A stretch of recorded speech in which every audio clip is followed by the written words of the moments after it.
Radish. Look at these beauties. These are microgreens. Guys, anybody can grow them. Just look, just come and have a look here. Come and have a look here. There's radish. These are the broccolis.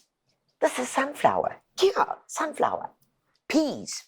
This is red mustard. Over here, we have got, what were you again? What were you? Also brassica. You see, that's what happens when I take the labels off. And here, some more radishes. And the flavor is intensely, pungent. As you can see, I think my eyes might be watering. But guys, the beauty about this is it's probably become one of, and I will use the word, superfoods of this new gardening and the new awareness and awakening of health benefits to gardeners and what we can grow ourselves, because that is important, and it's ourselves that I really want to lean on. They are packed with nutrition. Some studies say over 30 times more nutrition than the grown adult.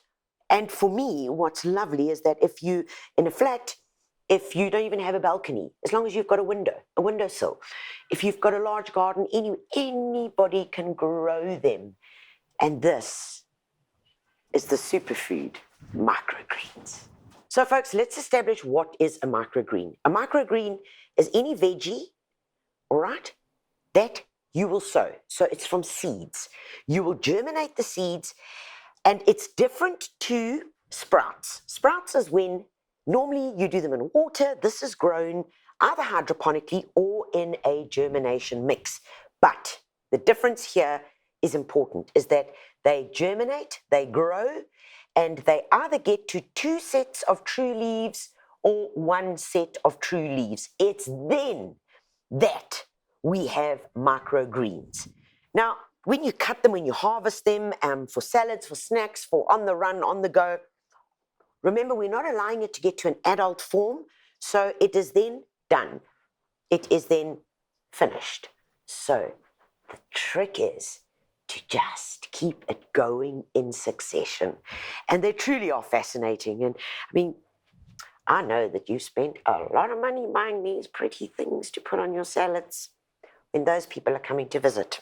So let me show you how to grow your own, because it really is easy.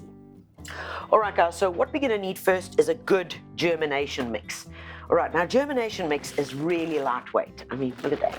That is seriously lightweight.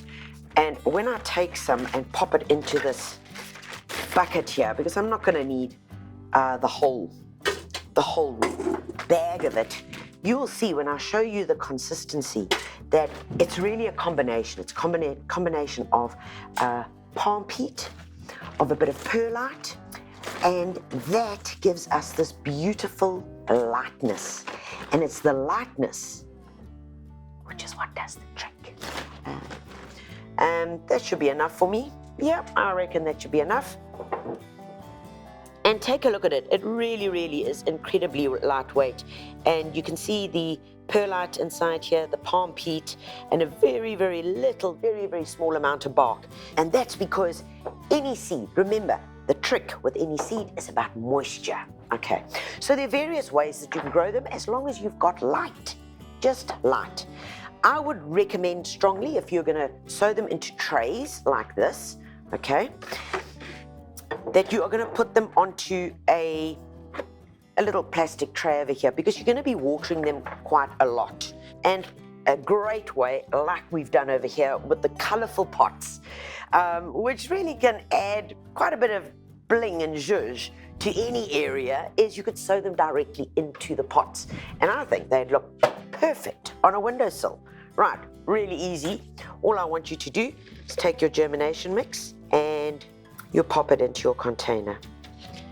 Level it out, just give it a, like that, all right? And there we go. I haven't gone all the way to the top, right? We don't really want to see all the soil when we start growing these little babies, so pop them over there and let me fill up the other one.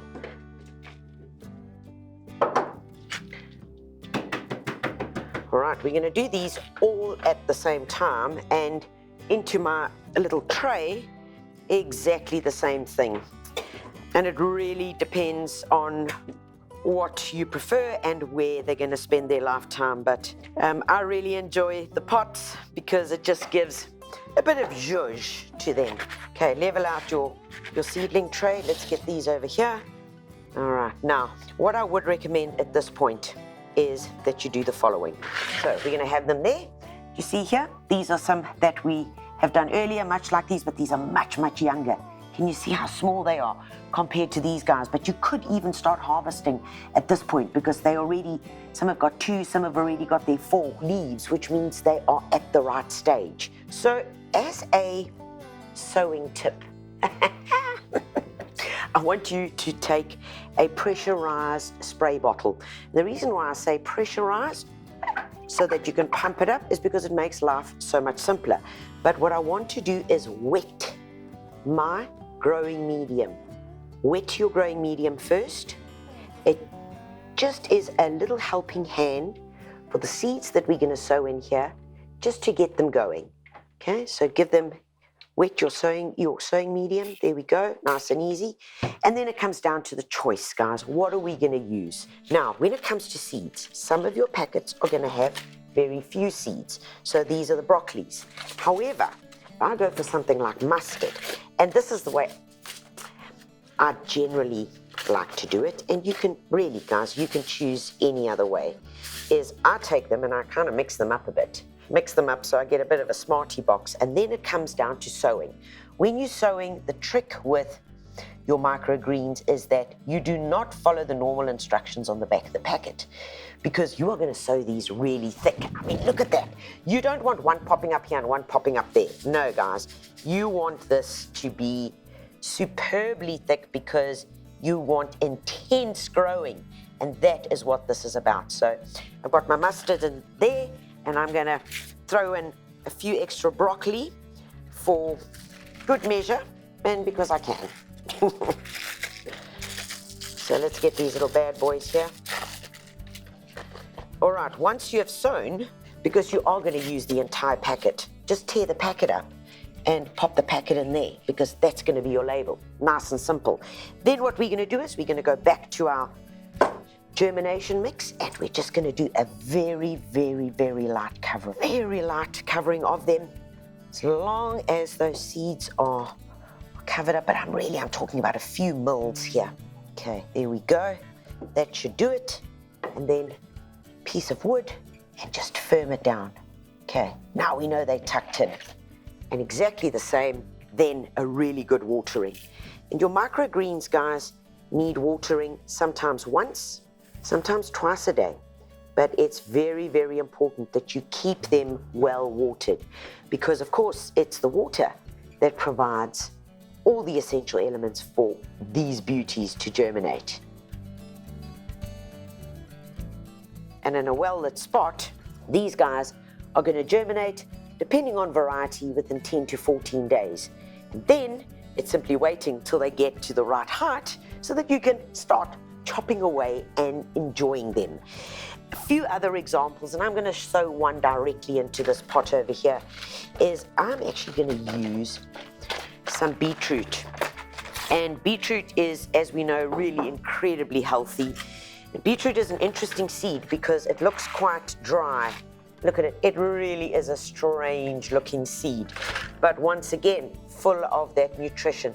You can see there's no real finesse to any of this. You just sprinkle them around, take that, pop it in there, cover them lightly, and give them a good watering. But they are so yummy. Firm them down.